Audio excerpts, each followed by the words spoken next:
Hello everyone, and welcome to day 35 of Project Houston 245, and we are here to review the Nike Pegasus Plus. I'll go ahead and disclose this. I paid my own money for this shoe. However, I got it on a sale on the Nike app just for this colorway, so I only paid $127 plus tax for this, whereas the retail is $180. So I will be reviewing this shoe in the context of a shoe that costs that much, which is actually cheaper than the regular Nike Pegasus 41. And I will give my thoughts to that, as well as what I would think of it had it been a full price shoe. We'll get more into that later. Got about 50 miles in this shoe, a variety of runs, including a couple of workouts, and I'll give you my honest thoughts from the unboxing through the shoe off. Nike Pegasus Plus specs and features. Coming out of the box for the first time. So this colorway looks a lot better in person than it does online. I picked these up when Nike had a flash sale, so that these are actually cheaper than the regular Pegasus, cheaper than most daily trainers. And for a full Peba midsole, yeah, I guess I'm gonna bite. A full Zoom X midsole, that is. So, I'm not the first to review this shoe. I'm probably not even the 50th to review this shoe, but of course, this is the continuation of the Pegasus Turbo line. It's got the nice waffle outsole here with the racing stripe that continues through the top of the shoe as well. I do like that aesthetic. Full Peba midsole, exposed Peba right here, but this will be a little bit more durable of a Peba than the original Nike Pegasus Turbo, or Nike Pegasus 35 Turbo, whatever it was called. Not as much of a heel flare there. A good clean look to it. Regular laces, they feel a little bit slick. Might have to change those out, but we'll see what happens when I get it on foot. Feels nice and light. I'm gonna weigh it here in a second. Lots of structure to the heel counter. That's not moving at all, but there's a decent amount of padding and a little bit of an elf shoe flare, so that will hopefully keep it off the Achilles. A thin track spike-like tongue with a little bit of padding there, just enough padding to probably keep these laces off the top of my feet. I'm looking inside. It does not appear to be a gusseted tongue. The sock liner is removable. I can take it out, but there's a little bit of padding there to it, and just a sewn-in strobo last right there. Okay, so decent outsole coverage, except for on the midfoot, but that's so thin right there that you're probably not going to be abrading that except in the transfer phase. This is where I usually get most of my wear, and there's good coverage there. And then people who heel strike and land on the lateral heel, there's good coverage there. So we'll see how this fits on foot after I weigh it. Okay, left shoe for my size, 9.5 US, is 9.0 ounces, which is 254 grams. The right shoe, 254 grams, the exact same weight, so pretty good quality control. So that would mean it is also 9 ounces flat. According to Nike, the stack height for this shoe is going to be 34 millimeters in the heel, 24 millimeters in the forefoot for a 10 millimeter drop. They also have 8.4 ounces for a size 9, and my 9.5 is actually 9 ounces, so I'm guessing it might be a little bit heavy for a sample size, but 9 ounces is still plenty light for a training shoe, so I'm not going to complain about that. So the fit is most definitely true to size. Yeah, I have a full thumb width there, a comfortable thumb width there. It is kind of a tapered toe box, but there is enough room with this Flyknit upper that I don't feel squeezed or confined at all. I can still move my toes in there. I don't think I'm gonna, I think it's definitely a trainer-like fit, but could probably do some, you know, intervals or reps in it if I needed to. It's probably gonna be a long mileage type of shoe. We'll see, I'll take it on a workout tomorrow. I also gotta say, I wasn't too excited about this Hot Punch stripe colorway, but it does kind of look good with jeans. So yeah, we'll see how these do. All right, it's shoe off time. I'm gonna be testing the Pegasus Plus versus a half dozen other what I would call premium foam trainers. In order, it's gonna be the Eleos by 361 degrees, the Topo Specter 2, the TYR Valkyrie Speedworks, the Saucony Endorphin Speed 4, the Hoka Mach 6, and the Nike StreakFly. Now, two of these, the Eleos and the Mach 6, have a supercritical foam, not really a PEBA-based foam, but they are both very bouncy and compete with the others. A couple of these, the Valkyrie Speedworks and the Endorphin Speed 4, have plates, but I would still kind of put them as performance trainers that can fit in the daily trainer category, similar to where I'm wanting to put the Pegasus Plus. And then the Spectre 2 and the StreakFly are unplated PEBA midsoles like the Pegasus Plus itself, although they are very different from each other. And we'll kind of see how the Pegasus Plus compares across this spectrum of training shoes. I'm going to do things a little bit different for this shoe off. As you can tell, it's very dark outside because I have to go early in the morning. So I'm not going to be filming on the run like I usually do for a shoe off. I'm just going to go out and do my comparison run and then come back and speak to the camera for each shoe. But yeah, I'm going to go ahead and get 30 or 40 minutes in just the Pegasus Plus because I did Bull City Race Fest half marathon yesterday, and the legs are still pretty creaky and I need some warming up. Okay, I just did round one, the Pegasus Plus versus the 361 Eleos. And yeah, so the Eleos definitely feels like it's more cushioned, has a little bit more give to it, feels softer, and that might have to do with the fact that there's more stack in it. 36 millimeters in the heel, 30 in the forefoot, whereas the Pegasus Plus is 34 in the heel, 24 in the forefoot. But this Primo foam, this supercritical EVA blend, definitely feels softer. I don't know if it's more energetic than the Zoom X. The Pegasus Plus has a good, comfortable lockdown. The Eleos' lockdown is better. Okay, round two, done. That was the Topo Specter and the Pegasus Plus. Both shoes have a similar feel of firmish response. Firm for PEBA. That's not to say they're firm. Still very forgiving midsole compound. The big differences are in the geometry. 5 millimeter drop in the Topo versus the 10 millimeter drop, which is a little bit more traditional in the Pegasus, and just the amount of forefoot cushion underneath in the Topo.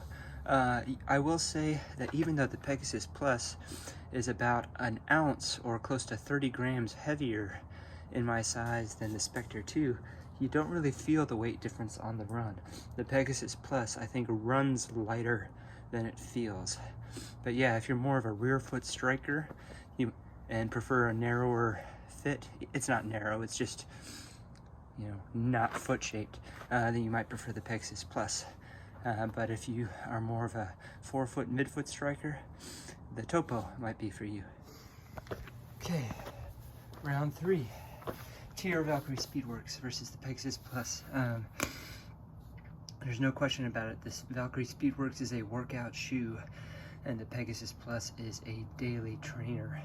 The Speedworks, with that nylon plate in there, or plastic plate, whatever it is, and that late stage rocker with all that PEBA under the forefoot, really wanted to push me forward.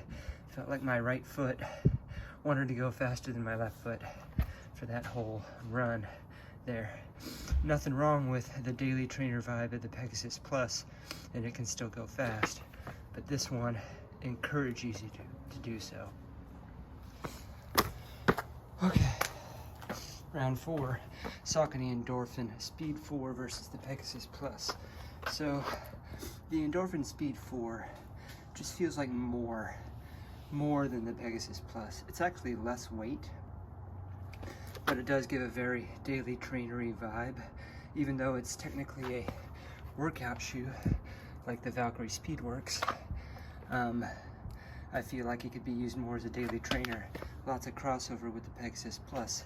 I feel like the Pegasus Plus would not be as forgiving on a 20-mile long run, but the Endorphin Speed 4 can certainly handle it. Just more midsole, a little bit more pop. I can't feel the plate as much as I did in the TYR shoe, but I will say the Pegasus Plus has a superior outsole grip. That Nike waffle outsole does grip better in most conditions, well, in all conditions really, than this Saucony outsole, which is improved from version 3, but still pretty slippy in the wet terrain. Okay, round 5. The Hoka Mach 6 and the Pegasus Plus. I think the Mach 6 has made more appearances in shoe-offs than any other shoe I have, and I think that's because any conversation about a versatile all-around or daily trainer would not be complete without the Mach 6. Big differences versus the Pegasus Plus, other than the obvious midsole material, is the geometry. That Hoka rocker effect with the lower drop, 5mm drop, is just very noticeable. Caters to my stride. I am not really a rear foot striker. That isn't to say I'm never a rear foot striker, but side by side, the Hoka Mach X feels more natural to me.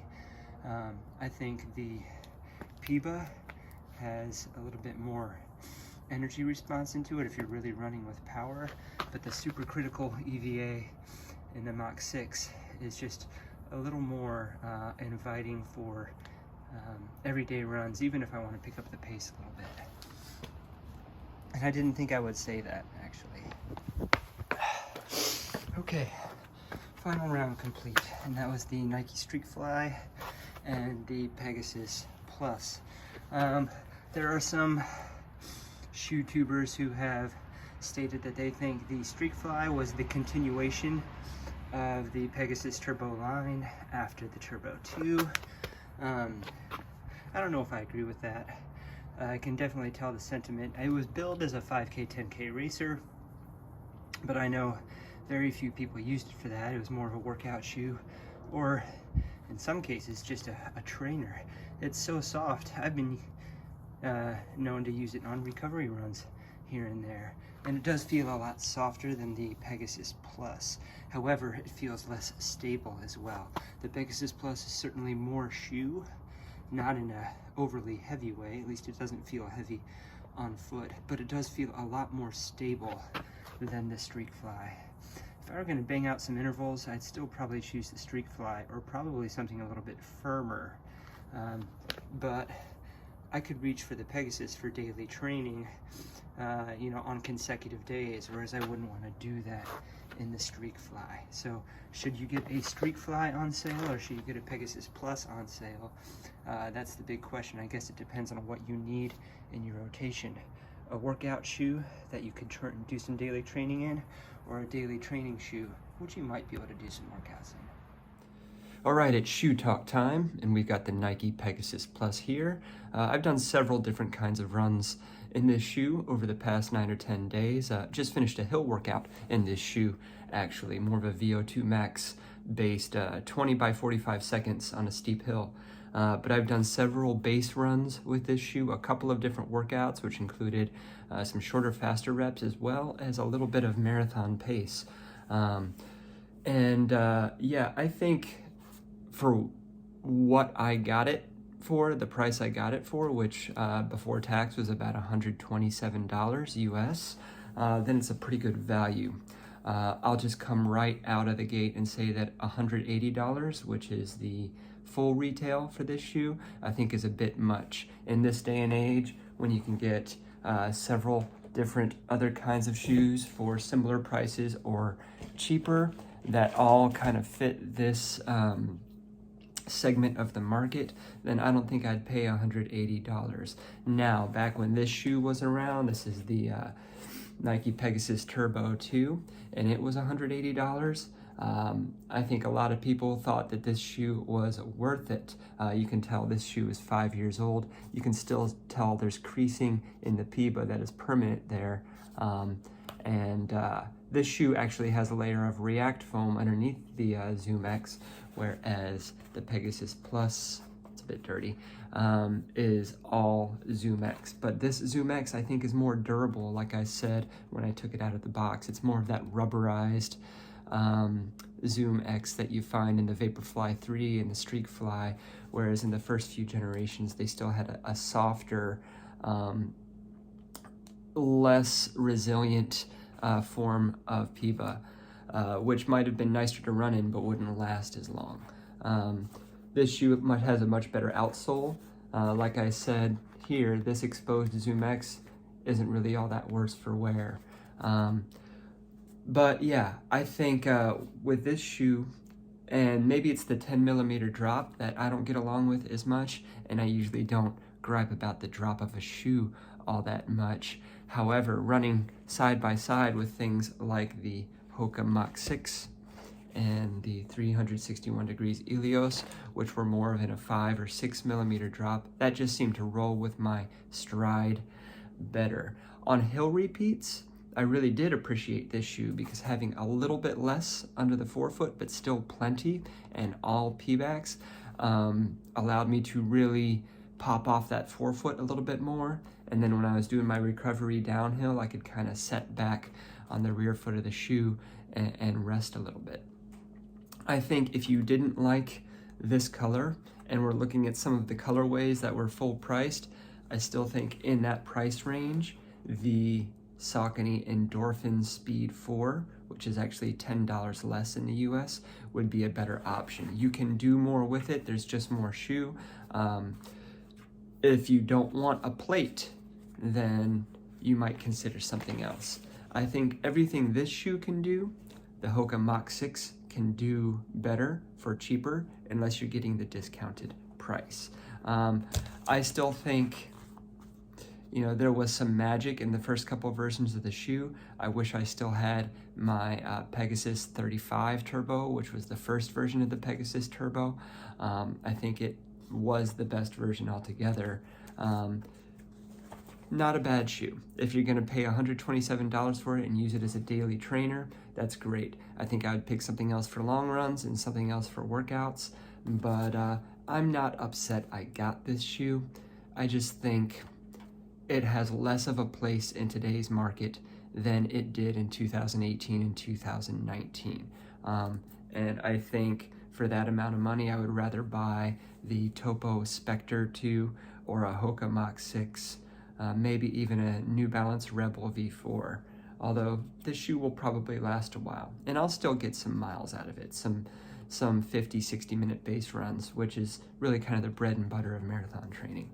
Anyway, I guess the too long didn't read version of it is, it's a solid shoe, it's good. I just think there's a lot of better things that will eclipse its place in the market right now. Thanks for watching my shoe talk and my review of the Nike Pegasus Plus. Don't forget to like, subscribe, share the video, ding the bell for notifications, all the things. Stay tuned for more episodes of Project Houston 245, which I will keep doing up until January, and we'll see you on the next run.